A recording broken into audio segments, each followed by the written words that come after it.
नमस्कार. तशी आज एक खूप मोठी संधी माझ्या आयुष्यातली आहे. मी डॉक्टरांकडनं शिकणार आहे की वेळेचं योग्य नियोजन कसं करायचं. आणि आपण सगळेच समजून घेऊया की हा माणूस इतक्या हसऱ्या चेहऱ्याने हजारो गोष्टी कशा काय करत असतो आणि त्यासाठी टाईम मॅनेजमेंट हा अत्यंत अवघड वाटणारा विषय इतका सोपा त्यांनी स्वतःसाठी कसा केला आहे आणि आपल्यासाठी तो कसा सोपा करता येईल याच्यासाठी त्यांनी प्रयत्न चालू ठेवलेले आहे. तर डॉक्टरांना पहिल्यांदाच मी विचारते, कसं काय तुम्ही मॅनेज करता हे सगळं? म्हणजे एकाच वेळेला इतक्या ठिकाणी प्रवास करणं, वेगवेगळ्या विषयांवर सेमिनार्स करणं, लेक्चर्स देणं, चित्र काढणं, कविता करणं, लेखन करणं, त्याच्याबरोबर समुपदेशन करणं, हे सगळं मॅनेज करणं आणि एवढा हसरा चेहरा चेहरा ठेवणं, मुळात हीच एक मोठी कसरत आहे. आणि हे ॲक्टिंग नाही आहे. म्हणजे आमच्यासारखे लोक ॲक्टिंग करतात, छे आम्ही दमलो नाहीच आहोत, छानच चाललंय सगळं, मस्तच आहे, आत्ताच पुण्याहून आले पण मी नाही दमत काही, किंवा मी खूप मोठा प्रवास केला, रात्रभर शूटिंग केलं पण मी बघा कशी हसरी आहे आणि छान आहे. आमचं हे ॲक्टिंग असतं. पण डॉक्टरांकडे बघितल्यावर हे जाणवतं की हे ॲक्टिंग नाही आहे, हे खरं खुरं वेळेचं उत्कृष्ट नियोजन आहे. आणि मी तुम्हाला विनंती करते की आज या निमित्ताने माझ्याशी गप्पा मारताना तुम्ही आम्हाला सगळ्यांना याच्याबद्दल मार्गदर्शन करा. नाही, पण हेही मला सांगायला पाहिजे की तू स्वतःसुद्धा तुझ्या वेळेचं नियोजन खूप उत्कृष्ट केलेलं आहेस तुझ्या सगळ्या कारकिर्दीमध्ये. तेव्हा त्याच्याबद्दल मी पण तुझ्याशी गप्पा मारणार आहे. कारण आपण जेव्हा गप्पा मारत होतो या कार्यक्रमाच्या तयारीसाठी, तेव्हाच आपलं बोलणं झालं होतं की बऱ्याच वेळेला पुरुषाच्या वेळेचं नियोजन आणि स्त्रीच्या वेळेचं नियोजन ह्याच्यामध्ये सुद्धा काही फरक असू शकतात. तर आम्ही दोघेही तुमच्याशी गप्पा मारणार आहोत या सूत्रावरती. कुणा एकाचंच हे वेळेचं नियोजन आहे असं नाही. पण तू म्हणालीस त्याला सुरुवात आपल्याला अशी करता येईल की मी स्वतःसुद्धा वेळेकडे कसा पाहतो. तर मला वाटतं की 2 शब्द आपण डोक्यात घेतले पाहिजेत, काळ आणि वेळ. काळ जो आहे ना, तो घड्याळात न बसणार आहे. काळ जो आहे तो माणसानं तयारच नाही केला. काळ होताच, नंतर त्या पटावरती माणूस आला. त्यामुळे काळ हा ज्याला आधी नाही अंत नाही असा एक काळ आहे आणि त्याच्यामध्ये माणसानं वेळ तयार केली. म्हणजे माणूस हा वेळ मोजायला लागला आणि त्यानं त्या इन्फिनिट काळाचं फायनाईट वेळामध्ये रूपांतर केलं. आता याचं महत्त्व काय? तर मी जेव्हा वेळाकडे पाहतो तेव्हा त्याच्या मागे काळ आहे याचं भान जर मी ठेवलं ना, तर ते भान कसं ठेवता येईल? तर आपण म्हणतो ना की म्हणजे इंग्रजीत म्हणायचं तर a century is, year is, month is, week is, day is, hour is, minute is, second is. हे सगळं बदललं ना, सेकंद मिनिट हे बदललं. काय कॉमन राहिलं?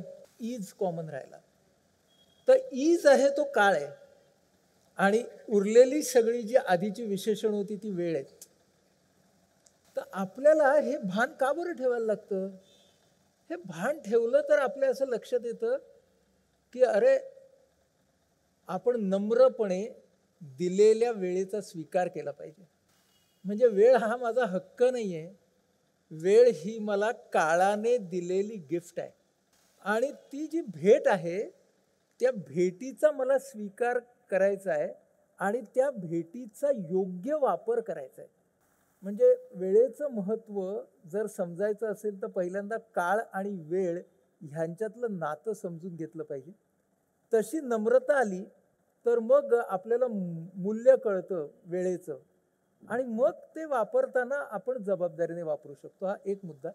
दुसरा मुद्दा असा आहे की आपण ज्याला पर्सनल टाईम असं म्हणतो तो खरंच पर्सनल असतो का? म्हणजे तुमचा आणि माझा वेळ हा कधी व्यक्तीचा असतो फक्त? आपण किती जणांच्या वेळाशी जोडलेलो असतो आणि किती जणांचा वेळ आपल्याशी जोडलेला असतो हे आपण डोक्यात घेणं खूप गरजेचं आहे. म्हणजे जर मी समजा माझी ओपीडी चालवायला जातो, पेशंट्स बघायला जातो, तर तिथे माझ्या सहकाऱ्यांनी ना अपॉइंटमेंट्स घेऊन ठेवलेले असतात, त्यांनी फोन केलेले असतात, त्यांनी लोकांना तिथे या म्हणून सांगितलेलं असतं. माझे 10 पेशंट झाले की मला कोणीतरी कॉफीचा कप आणून देतं. म्हणजे माझ्या वेळेची पाठराखण करणारी किती माणसं असतात. मग मी ना, हा माझा वेळ आहे, मी वापरणार, अशी डिंग कशाला मारायची. त्यामुळे मला वाटतं की सगळा वेळ हा टीमचा वेळ, म्हणजे सगळा वेळ हा कॉमन वेळ आहे आणि त्याच्यामध्ये मग माझ्या टीमचा वेळ हा माझा वेळ आहे. असं जर मी म्हणालो तर माझ्या वेळासाठी जी व्यक्ती कॉन्ट्रीब्यूट करते ना, तिच्याकडे मी वेगळ्या पद्धतीने पाहिजे. मला सकाळी उठल्यावरती समजा चहा करायला लागत नाही आणि मला चहा मिळतो म्हणजे माझा वेळ वाचला ना, आणि मला उपलब्धी झाली छान गरम चहाची. मग माझी भूमिका काय असली पाहिजे? जर हक्काची असली, हा त्या व्यक्तीचं कर्तव्यच होतं मला चहा देणं, असं मी म्हणणं हे एक झालं. पण अरे मला चहा मिळाला आणि त्यामुळे त्या व्यक्तीनं त्या व्यक्तीचा वेळ मला जोडला. तर वेळाला जोडणं आणि व्यक्तीला जोडणं हे वेगळं नाहीच आहे. हे जेव्हा आपल्या लक्षात येईल की खूप व्यक्तींना आपण जोडत जाऊ ना, तर वेळेशी आपण जोडत जाऊ. आपण वेळेपासून का सुरुवात करतो, व्यक्तीपासून का नाही सुरुवात करत? एक साधी गोष्ट आहे की खूप सारे जे यशस्वी डॉक्टर असतात ना, त्यांच्याकडे गर्दी असते ऑब्व्हियसली, आणि त्यांना प्रत्येक पेशंटला काही तेवढाच वेळ देता येत नाही. तर तुम्ही बघा की काही काही डॉक्टर्सच्या कडे जाऊन आल्यावरती पेशंटना आपल्याला म्हणतो, डॉक्टरांनी खूप वेळ दिला. हा, घड्याळात तुम्ही बघितलं ना तर 5च मिनिटं गेलेली असतात. म्हणजे तिसरी गोष्ट आपल्याला डोक्यात काय ठेवली पाहिजे की as there is a clock time, there is a emotional time. तो कशावर अवलंबून आहे की त्या व्यक्तीबरोबर मी किती जोडला जातोय त्याच्यावर अवलंबून आहे. आणि मग बऱ्याच वेळेला काय ना, त्या डॉक्टरांनी काही वेळच दिला नाही, आणि मग डॉक्टरला तुम्ही विचारलं तर 20 मिनिटं बोलत होतो त्याच्यासोबत. तर ते गणित कुठे गडबडलं? तर ते गणित इथं गडबडलं की क्लॉक टाईम आणि इमोशनल टाईम यांचा मेळ बसला नाही. भाषण देतो ना, म्हणजे तू पण देतेस, मी पण देतो. तर भाषण देताना जेव्हा लोक तुम्हाला येऊन सांगतात, फारच लवकर संपलं हो, अजून बोलत राहिला असतात ना तर बरं होईल, तर आपलं समजायचं की बरोबर संपलंय. कारण कधी संपणार पेक्षा ना, हे बरं आहे ना की लवकर संपणं, म्हणजे तो इमोशनल टाईम असतो. तर क्लॉक टाईम आणि इमोशनल टाईम ह्याचं भान आपण जर ठेवत गेलो ना, तर मग आपल्याला कळतं की अरे आपला गोल काय आहे, त्या वेळच्या त्या वेळासाठीचा, आणि त्याच्यामध्ये आपण प्राधान्य कशाला द्यायचं ते आपल्याला समजत गेलं तर हळूहळू ते सुटत जातं. म्हणून 3 मुद्दे आता आपण बघितले की एक बघितला की काळाचं भान ठेवून वेळाबद्दलची नम्रता, माझा वेळ हा अनेक जणांशी जोडलेला वेळ आहे म्हणून त्यातल्या व्यक्तींचाही आदर, त्याच्या सहभागाबद्दलची कृतज्ञता, आणि तिसरं की घड्याळातल्या वेळासोबत मनात भावनांचा वेळ असतो.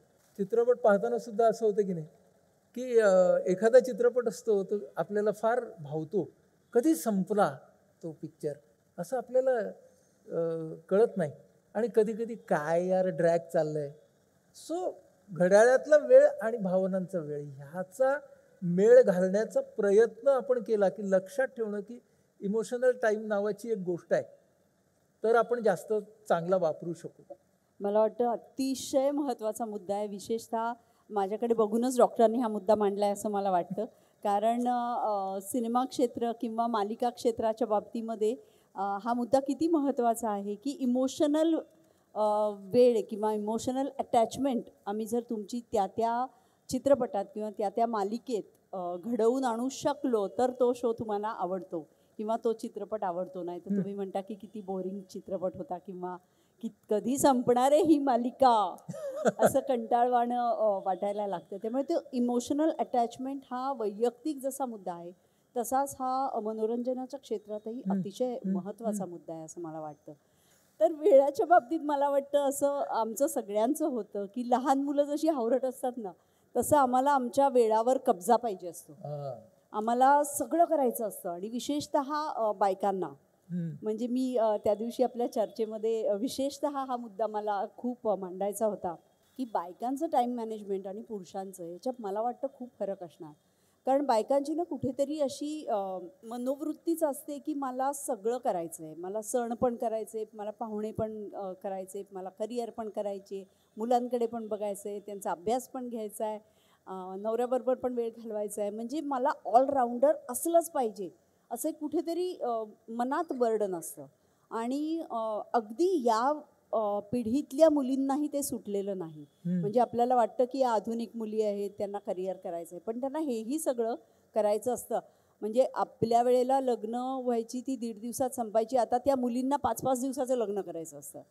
सो प्रत्येक गोष्टीमध्ये त्यांना वेगळ्या पद्धतीचा वेळ घालवायचा आहे आणि ते टाईम मॅनेजमेंट त्यांच्यासाठी म्हणून अधिकाधिक चॅलेंजिंग होतं आहे असं मला वाटतं. तर स्त्रीचं टाईम मॅनेजमेंट आणि पुरुषाचं टाईम मॅनेजमेंट यांच्यात तुम्हाला काय फरक वाटतो? नाही, असं आहे की पारंपरिक स्त्री भूमिकेमध्ये ना एक नर्चरन्स नावाचा रोल आहे, एक संगोपनाचा, एक वात्सल्याचा रोल आहे पारंपरिक भूमिकेमध्ये. आणि त्यामुळे ना त्या व्यक्तीला, स्त्रीला जरा अधिक अवधानांचं भान ठेवावं लागतं, खास करून भावनिक. कारण नाती जपणं, वारसा पुढे नेणं, या ज्या सगळ्या गोष्टी आहेत ना, घरातल्या गोष्टींचा हा भार तिच्यावरती जास्त पडतो. ही गोष्ट खरी आहे. पण स्त्रीचा ॲडव्हान्टेज सांगतो ना, स्त्रीचा ॲडव्हान्टेज असा आहे की अशा तऱ्हेची अवधानं संस्कृतीच्या प्रत्येक टप्प्यावरती स्त्रीने पेललेली असल्यामुळे ना, तिचा कॉन्शियसनेस, कॉन्सन्ट्रेशनचा परीघ हा पुरुषापेक्षा वेगळाच असतो. गंमत सांगतो की स्त्रीला पत्ता विचार आणि पुरुषाला पत्ता विचार, तुम्हाला लगेच दोघांच्या स्टाईलमधला फरक कळेल. स्त्री पत्ता कशी सांगते माहिती आहे का, की तुम्ही तिथे गेल्यावरती ना ते पार्लर दिसेल, मग तिथून ना ते गुलमोहराचं झाड आहे, मग तिथून ना तो निळ्या रंगाचा बंगला आहे. ती ना अशा डिटेल्स देत जाईल. आणि पुरुष हा 300 मीटर जा, मग डावीकडे वळा. म्हणजे ना त्याचं फोकसच मुळामध्ये हा नॅरो असतो, मर्यादित असतो. त्यामुळे ती स्त्रीला मिळालेली एक देणगी आहे, पुरुषाला ती कमावावी लागते. आणि तुम्ही एक साधं बघा की नवरा बायको जर पार्टीला गेली असतील ना कुठे, तर नवऱ्याला तुम्ही विचारा समोसा काय होता, त्याची चव कशी होती, कटलेट कसं होतं, तो नक्की सांगेल. पण बायको त्याला म्हणते ना, तुम्ही बघितलं त्या कोपऱ्यामध्ये ना तिने पडद्याचा तो शोपीस बदललाय, पडदे बदललेले दिसत आहेत. तो म्हणतो हो, कारण त्या पुरुषाला जेमतेम घर आठवत असतं. त्याच्यातले पडदे, त्याच्यातल्या अमुक गोष्टी आठवतच नसतात. फोकस्ड समोसे. हा जो फरक आहे ना, याचं डेफिनेटली टाईम मॅनेजमेंटवरती त्या दोघांच्या शैलीमध्ये फरक पडतो. पण मुद्दा असा आहे की आपण कसे बघणार वेळाकडे. 2 स्टाईल्स आहेत. एक स्टाईल अशी आहे ना की जी कंपार्टमेंटलायझेशनची आहे. काही लोकांना ती चांगली चालते. म्हणजे काही लोक म्हणतात मी ऑफिसच्या वेळी फक्त ऑफिसचा विचार करतो आणि घरी घरचा विचार करतो. कधी कधी माझ्याकडे सल्ल्यासाठी येणारी एखादी व्यक्ती सांगते की ना घरच्या फ्रंटवरती खूप तसं खळबळ चालली आहे, तणाव आहे, पण ना मी ऑफिसमध्ये गेल्यावरती ना तिथं परिणाम नाही होत आहे आणि इट इज गुड असं सांगतात. म्हणजे काही जणांना कंपार्टमेंट करतात की या वेळेला ह्यालाच महत्त्व द्यायचं, त्या वेळेला त्यालाच. सगळ्यांना हे जमतं असं नाही. आणि बऱ्याच वेळेला कसं होतं की जीवनातल्या एका भागातले विचार भावना दुसऱ्या भागात सटकतात. मग आपल्याला काय करायला पाहिजे, तर तिथं आपण एक विंडो टेक्निक वापरू शकतो.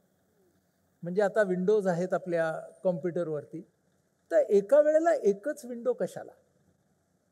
मग आणि हे विंडो मी किती मॅक्झिमाइज करायची, ती 2-3 विंडोज सायमल्टेनियस वापरायच्या का, कुठल्या विंडो आत्ताला मिनिमाइज करायच्या, हे तंत्र खरं म्हणजे स्त्रीला पुरुषापेक्षा जास्त जमलेलं आहे.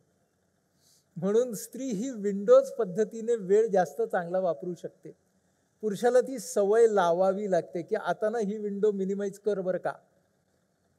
कुणालाही ती सवयीने जमते, पण मुद्दा त्यातला काय आहे की what I am going to focus for नाव.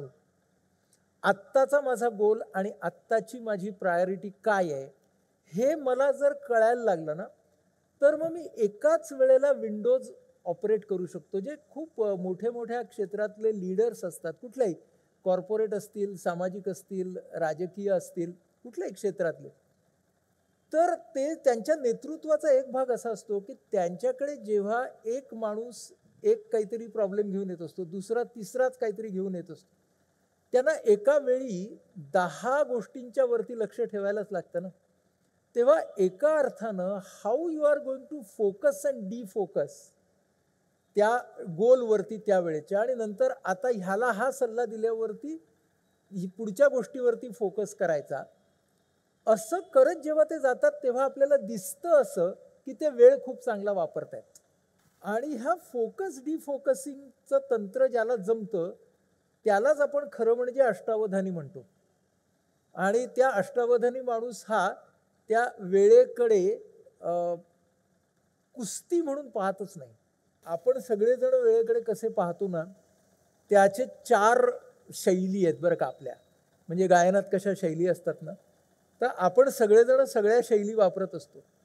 आपण मगाशी जे म्हणालो की आपल्याला डोक्यात काय ठेवायला पाहिजे की काळाचं भान ठेवलं पाहिजे. म्हणजे काळ हा कसा आहे, तो आपल्या नैसर्गिक वाऱ्याच्या झुळकीसारखा आहे, आणि वेळ हा कसा आहे, आपण तयार केलेल्या फॅनच्या झोतासारखा आहे. त्यामुळे हे आपल्या डोक्यामध्ये अगदी नक्की असलं की वाऱ्याची झुळूक म्हणजे काळ आणि फॅनचा झोत म्हणजे वेळ. तर आपल्या हातामध्ये फॅनचा स्पीड आहे, वाऱ्याची झुळूक आपल्या हातात नाहीये. तेव्हा जे आपल्या हातात आहे तेच आपल्याला त्याच्यावरतीच फोकस करायचं आहे, वेळेवरती फोकस करायचं. मग आता स्टाईल्स कुठल्या? तर पहिली स्टाईल अशी आहे की तिला मी म्हणतो वेळेबरोबरची मस्ती. काही लोक जास्त करतात, आपण पण कधी कधी करतो. म्हणजे ती व्यक्ती आपल्याला सांगते की 10 वाजता भेटूया, त्याचा अर्थ 10 नंतर कधीही भेटूया. मग 10, 12, 12:30, आणि ना आपण अगदी थांबलेलो असतो 10 वाजता याची वाट बघत, आणि तो 10:30ला असा अवतरतो की 9:45 झालेत, म्हणजे लवकर आल्यासारखा. कारण त्याने ना वेळेबरोबर माझी मस्ती, म्हणजे तो म्हणतो तुमचा वेळ आहे ना तो चिल्लर आहे, माझ्याकडे डायरेक्ट काळच आहे. माझ्याकडे वेळ वेळ नाहीच आहे, माझ्याकडे फक्त काळ आहे. हे आपणही कधी कधी करतो, पण लोक आपल्याशी जेव्हा असे वागतात तेव्हा आपल्याला जाम राग येतो. आपण जस्टिफाय करतो ना आपल्याकडून झालं तर, आणि समोरच्या माणसाचा राग येतो. तेव्हा वेळेबरोबरची मस्ती हा एक भाग आहे, ही एक स्टाईल आहे. दुसरी स्टाईल आहे ना, तिला मी म्हणतो वेळेबरोबरची कुस्ती. तर कुस्ती म्हणजे काय, तर वेळेकडे एक आव्हान म्हणून बघणं, वेळेकडे एक त्रासदायक मित्र म्हणून बघणं, आणि वेळ गाठायची आहे, काही झालं तरी चुकवायची नाही आहे. म्हणजे दुसऱ्या दिवशी 8 वाजता स्टेशनवरती पोहोचायचं असेल तर रात्री झोप लागत नाही, सकाळी कोठा साफ होत नाही. 8ची ट्रेन असेल तर माणूस प्लॅटफॉर्मवरती 7:15ला हजर असतो. हुश. आता हे जेव्हा होत असतं किंवा उशीर जर झाला तर ही मंडळी ना बॅकसीट ड्रायव्हिंग करतात, म्हणजे ड्रायव्हरचं जीणं हराम करतात. अरे इकडून घे, तिकडून का नाही घेतलं रे, इकडून घे ना, असं झालं ना, तसं झालं ना. म्हणजे वेळेशी सतत कुस्ती, आणि अर्थातच त्यामुळे ना भावना खूप इंटेन्स होतात. जर ती वेळ चुकायला लागली तर चिंता, आणि आपण समजा कुस्ती मोडवर आहोत आणि समोरचा मस्ती मोडवर आहे तर जो राग येतो. आणि 2 मंडळी कुस्ती मोडवरती असले ना तर ते एकमेकाच्या टेन्शनला इतकं खतपाणी घालतात. म्हणजे मी असं काही काही घरांच्या मध्ये बघितले, तू कितीचा अलार्म लावलायस उद्याचा? 5चा. असं मग मी 4:45चा लावतो. म्हणजे ही कुस्ती 2 जण खेळत असतात बरं का, आणि झोपत दोघेही नाहीत. म्हणजे त्याला आपल्या मराठीमध्ये फार चांगला शब्द हुसका, की उद्या एवढ्या वेळेला उठायचं ना, त्याचा हुसका होता मला आणि झोप लागलीच नाही. तेव्हा ही कुस्ती आपण बघतो, ही दुसरी स्टाईल. तिसरी स्टाईल काय माहिती आहे का, सुस्ती. सुस्ती म्हणजे ढकलणं. त्याला आम्ही इंग्रजीत म्हणतो प्रोक्रॅस्टिनेशन. अरे आहे ना वेळ, करू ना.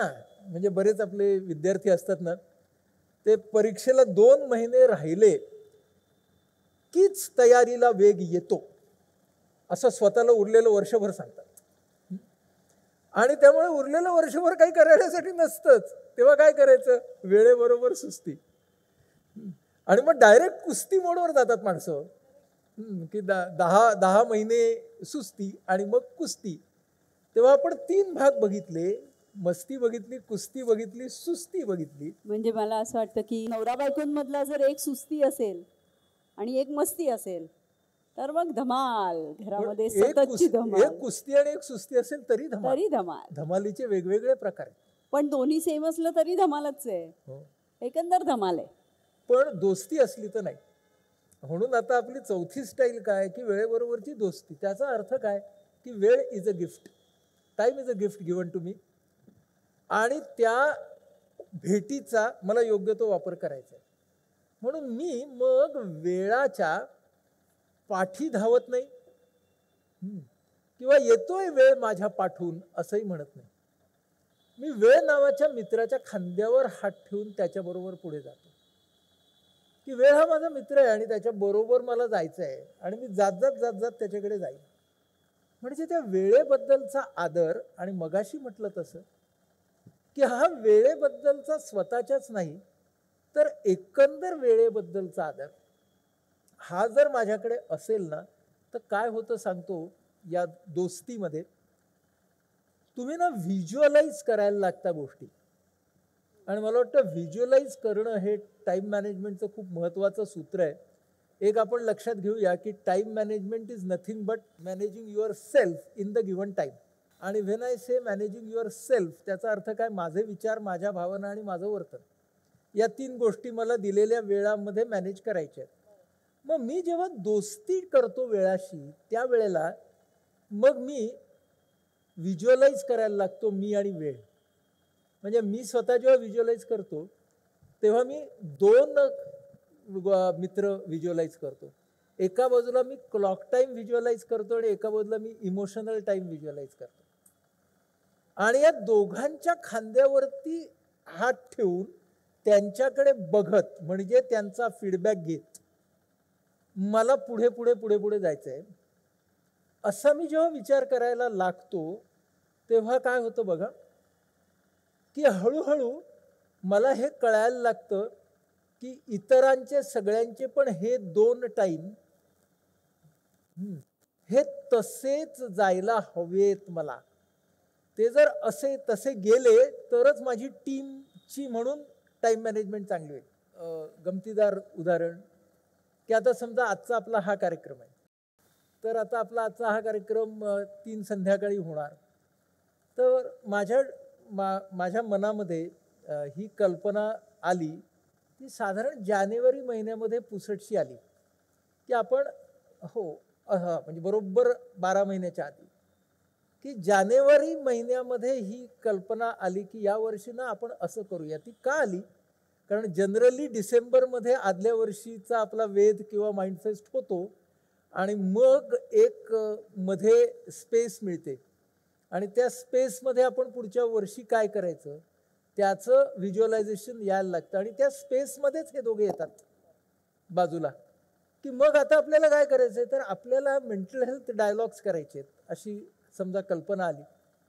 मग ती कल्पना आल्यावरती अरे मग त्याचं नाव काय असेल, तर मग ते आपण मनाच्या तळ्यात आणि ज्ञानाच्या मळ्यात का नाही ठेवायचं. मग मनाच्या तळ्यात का, कारण मन हे अथांग आहे. विचार भावनांची खळबळ पण होते, वादळं पण होतात. आणि त्या मनाच्या तळ्यातल्या पाण्याचं सत्व जितकं चांगलं तितका ज्ञानाचा आणि कर्तृत्वाचा मळा फुलणार. म्हणजे मग हे डोक्यामध्ये असं आलं. मग हे व्हिज्युअलाइज केल्यावरती ते जर मला 15 डिसेंबरला संध्याकाळी करायचं आहे, तर माझा वेळ हा मला इतर सर्वांच्या वेळाशी कसा लावता येईल. दोन्ही बाजूनं मला वाटतं सगळेच, तू दिग्दर्शिका म्हणून सुद्धा करताना हेच करतेस. तू त्याच्याबद्दल सांग आम्हाला नंतर, कारण दिग्दर्शिका म्हणून खास करून, कारण तेव्हा तुला मी जे आत्ता बोलतोय तसं काम करायला लागत असेल. मग आपण टप्प्याटप्प्याने व्हिज्युअलाइज करतो की कंटेंट काय असेल, माणूस कोण असेल, शैली काय असेल, अमुक धमुक धमुक. मग एका बाजूने त्याचं हे व्हिज्युअलाइज आपण करायला लागतो. मग ते करताना आपण एकटे राहतच नाही. कंटेंट डेव्हलप करताना अनेक जण येतात, व्हिज्युअल डेव्हलप करताना अनेक जण येतात, ह्याच्या वेगवेगळ्या गोष्टी डेव्हलप होताना अनेक जण येतात आणि it becomes a collective time both. म्हणजे क्लॉक टाईमसुद्धा आणि इमोशनल टाईमसुद्धा. मग त्याच्यामध्ये प्रत्येक वेळेला हार्मनी होईलच का, तर नाही. कोणाचा कधी इमोशनल टाईम बिघडेल, कोणाचा कधी क्लॉक टाईम बिघडेल. तर मग आपल्याला ते मॅनेज करावं लागतं की काही जण सुस्तीत जातील, काही जण कुस्तीत जातील, काही जण मस्ती करतील. देतो रे, त्यात काय, उद्या देतो. मग आपण उद्या, परवा, तेरवा असं केल्यावरती नंतर आपण भडकू. सो मग आता असा जर माणूस असेल तर आधीच व्हिज्युअलाइज केलं की हा 3 दिवस उशिरा देणार आहे, तर मग त्याला 3 दिवस आधीच घ्यायचं. हे ना व्हिज्युअलायझेशनवरून कळतं. त्यामुळे मला असं वाटतं की दोस्ती करायची असेल ना तर प्रत्येक टप्प्यावरती आपण ना वेळ व्हिज्युअलाइज केला पाहिजे की त्या वेळेला ह्याला किती वेळ लागणार आहे, त्याला किती वेळ लागणार आहे, आणि त्याच्यामधले ना बेस्ट पॉसिबल शक्यता, ऑप्टिमम शक्यता आणि वर्स्ट पॉसिबल शक्यता ह्या तिन्ही डोक्यात ठेवल्या पाहिजे. आपल्याला काय वाटतं माहिती आहे का की जे ऑप्टिमम असतं ना, म्हणजे जसं आपल्याला व्हायला पाहिजे असतं तसंच व्हायलाच पाहिजेच. हा, तर असाच फक्त एकच जर चा चमत्कार जपला तर गडबड होते. पण असंही का नाही विचार करायचा की कधी कधी माझं जे व्हिज्युअलायझेशन असेल त्याच्यापेक्षा ना खूप छान पण होऊ शकतं. म्हणजे एक साधी गोष्ट आत्ता मला ती जाणवते की हा जो आपला सेट तयार केला आहे आमच्या सचिनने आणि आमच्या आव्हानच्या टीमने, हा माझ्या व्हिज्युअलायझेशनमध्ये अजिबात नव्हता. त्यांनी जे लोगोज तयार केलाय माइंड फेसचा, हा माझ्या व्हिज्युअलायझेशनमध्ये अजिबात नव्हता. पण हे त्याचं व्हिज्युअलायझेशन आपल्या गोलला जोडून घेणं ही गोष्ट ना तिथे फार महत्वाची राहते. सो ते आपण जर करत गेलो तर मग आपल्याला काय कधी कधी बेस्ट पण घडेल आपल्या ऑप्टिमम पेक्षा, मग कधी कधी वर्स्ट पण घडेल. पण ते वर्स्टच घडेल असं नाही, तर त्याच्यामध्ये वर्स 2, वर्स 3, वर्स्ट 1 सुद्धा असू शकतील. हे का करायचं तर ना त्यामुळे काय होतं की हे घडू शकतंय यासाठी मन तयार होतं. आणि मग आपण हा पण विचार करू शकतो की असं झालं तर काय, तसं झालं तर काय, तसं झालं तर काय, आणि ते आपण आपल्या नियोजनामध्ये आणू शकतो. म्हणून हा फायदा आहे. आणि मन तयार पण होतं की अरे सगळं तुझ्या मनाप्रमाणे होणार नाहीये बरं का, आणि त्यासाठी तू तयार राहा. पण हे पण डोक्यात ठेव की सगळं चांगलं झालं तर तुझ्या मनाच्या 10 पटीने छान पण होणार आहे. ह्यासाठी आपण तयार ठेवणं हे खूप महत्वाचं असतं. मला वाटतं तुम्ही जे सांगताय ना ते सगळं माणसाने खूप ओपन असायला पाहिजे शक्यतांसाठी. केवळ टाईमसाठी किंवा इमोशनल टाईमसाठी असं नाही, तर आयुष्यातल्याच शक्यतांसाठी ओपन असलं पाहिजे असं मला वाटतं. आमच्या क्षेत्रात तर असा एखादा आता चित्रपट लिहायला घेतला, मी एक गमतीचं उदाहरण सांगते. रमा माधव हा ऐतिहासिक चित्रपट मी दिग्दर्शित केला, लिहिला आधी. आणि मला असं लिहिताना काय असतं ना, आपल्याकडे एक कागद असतो, पेन असतं किंवा कम्प्युटर असतो, त्याच्यावर आपण टाईप करत जातो आणि फक्त आपली कल्पना शक्ती ह्याच्यावर सगळं चालू असतं. तर तसा मी एक सीन लिहिला की पेशव्यांवरचा, माधवराव पेशवे आणि राघोबादादा पेशवे यांच्यावरचा चित्रपट आहे तो रमा माधव. तर राघोबादादा विलन होता आमच्या चित्रपटाचा. तर मी लिहिताना लिहिलं की राघोबादादा अत्यंत रागात आहेत, कारण त्यांना पानिपतला पाठवायचं नाही असं ठरलेलं आहे आणि मी का जाऊ शकत नाही, ही लढाई मी का लढू शकत नाही असं विचारण्यासाठी ते येत आहेत.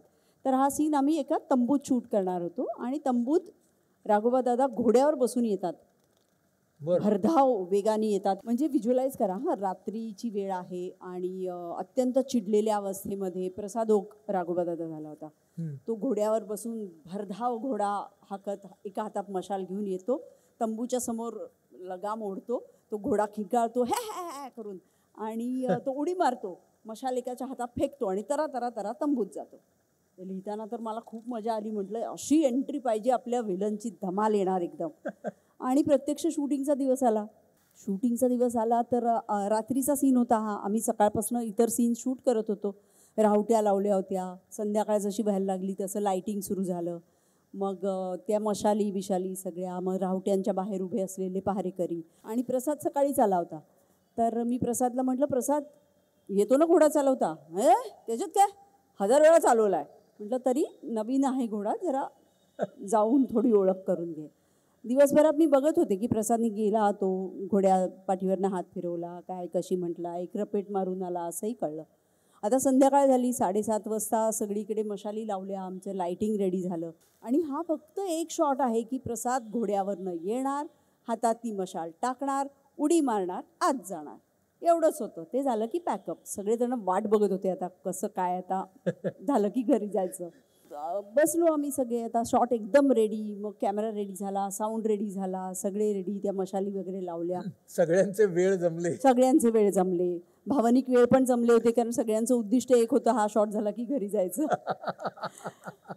आणि सुरू झाला शॉट. तर मी म्हटलं साऊंड, कॅमेरा, ॲक्शन. आणि प्रसाद काही येईना. मी म्हटलं अरे ऐकू गेलं नाही बहुतेक, कारण घोड्यावरनं यायचं होतं, भरधाव घोड्यावरनं, 1-2-3 तंबू पल्लीकडनं यायचं होतं. मग मी म्हटलं बहुतेक ऐकू गेलं नाही, परत करूया आपण. Roll sound, camera, action. Prasad काही येईना. मी असिस्टंटला पाठवलं, अरे काय होतंय बघ, प्रसाद येत का नाही. तो बिचारा धावत धावत धावत तिकडे गेला आणि काहीतरी खलबतं त्यांची झाली. तो परत सांगत आला, मॅडम आता सगळं व्यवस्थित होईल, आता येतील. Okay, sound, camera, action. ये प्रसाद. आताही प्रसाद येत नाही. आता मला कळे ना काय झालं. मग मी शेवटी कंटाळले होते, सकाळपासून सगळे शूटिंग करतात, ते एक प्रेशर होतं. मी विचारलं, अरे प्रसाद काय प्रॉब्लेम आहे. तर असा प्रसाद फक्त असा एका तंबूच्या मागनं आला आणि म्हणाला, मृणाल प्रॉब्लेम आहे. म्हटलं काय. तर म्हणतो घोडी लग्नाची आहे, ती जागच्या जागेवरच नाचते. मी खूप टाच मारतोय पण घोडी पुढेच येत नाही. मी काही भरधाव वगैरे येऊ शकत नाही, मशाल तर सोडूनच दे, मी असा टुकू टुकू टुकू टुकू येऊ शकतो फार तर फार. तर फायनली जो शॉट घेतला त्यात मशाल बिशाल टाकायची वगैरे काही केली नाही. जेमतेम तो घोडा चालला, आम्ही मग तो स्पीडअप केला थोडा शॉट. आणि असं कागदावर आपण जे लिहितो ते आणि जे प्रत्यक्षात होतं ते, ही चॅलेंजेस आमच्यासमोर सतत असतात.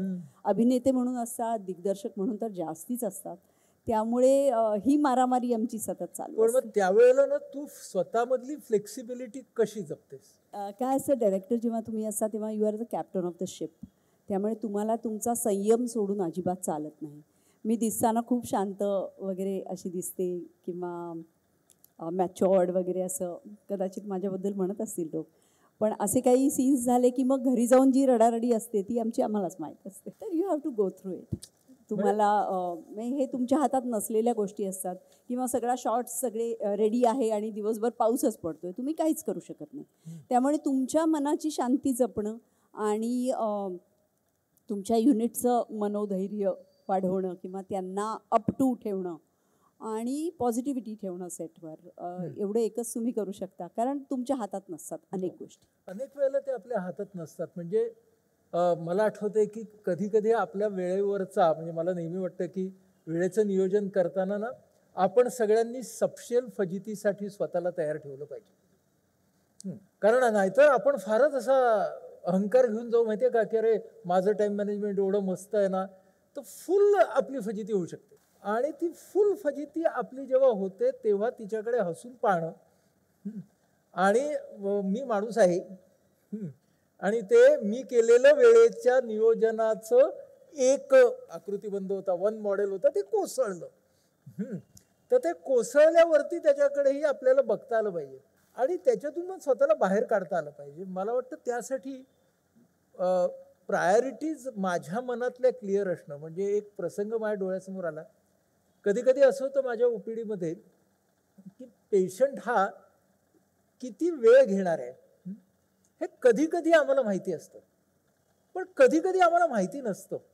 म्हणजे आम्ही साधारण असा ठोकताळा वेळेचा ठेवलेला असतो की नवीन पेशंट असेल तर त्याला समजा मी 20 मिनिटं देणार आहे आणि माझं काय फॉलोअप असेल तर त्याला 10 मिनिटं देणार आहे. असा काहीतरी एक हिशोब मी आमच्या ऑफिसच्या लोकांनी ठरवलेला असतो आणि त्यांनी त्याच्याप्रमाणे ना 10 मिनिटं, 20 मिनिटं, 10 मिनिटं स्लॉट्स टाकून दिलेले असतात. हं, आता काय होतं की तो पेशंटला दिलेला वेळ समजा 10 मिनिटं आहे, पण त्यावेळेला तो पेशंट जी समस्या घेऊन माझ्यासमोर येतो तिथे माझ्या असं लक्षात येतं की आज एक डॉक्टर म्हणून, व्यावसायिक म्हणून मी जर तिथे बसलो असेल तर ना ह्या वेळेला ह्या माणसाला ना माझ्या मदतीची गरज आहे. आणि इथं ना मला आता घड्याळातल्या वेळेकडे बघून नाही चालणार. मला आता ना या माणसाबरोबर बोलायचंय, हे बोलायचंय, ते या इंटेन्सिटीने बोलायचंय, हे मला सतत डोक्यात ठेवायला लागतं. आणि त्याच्यामुळं तिथे 10ची 30 होतात मिनिटं. आता मग मला तयारी मनामध्ये काय करावी लागते की नंतर येणाऱ्या प्रत्येकाची मी क्षमा मागेन की अरे ह्याला अर्धा तास लागला म्हणून तुम्हाला उशीर झाला, पण एक इमर्जन्सी होती आणि ते बोलणं आवश्यक होतं म्हणून ते मी करत होतो. तर मला वाटतं की आपण ज्या वेळेला वेळेच्या बाबतीमध्ये कधी कधी आपल्या गोलमुळे आपल्याला कधी कधी ती वेळ नको, आता हा क्लॉक टाईम ठेवा बाजूला, या समोरच्या माणसाचं आयुष्य किंवा त्याच्या आयुष्यातली भावनिक समस्या ही इतकी गंभीर आहे की मला इथं ना बसायचं आहे त्याच्यासोबत, किंवा I have to give my best to that person. So मला हे डोक्यामध्ये ठेवायला लागतं की आत्ताचा हा वेळ या व्यक्तीच्या साठी मी देणार आहे. म्हणजे मी जो वेळेचं नियोजन करताना पर्याय घेतो तिथे माझा गोल मला खूप लक्षात ठेवायला लागतो.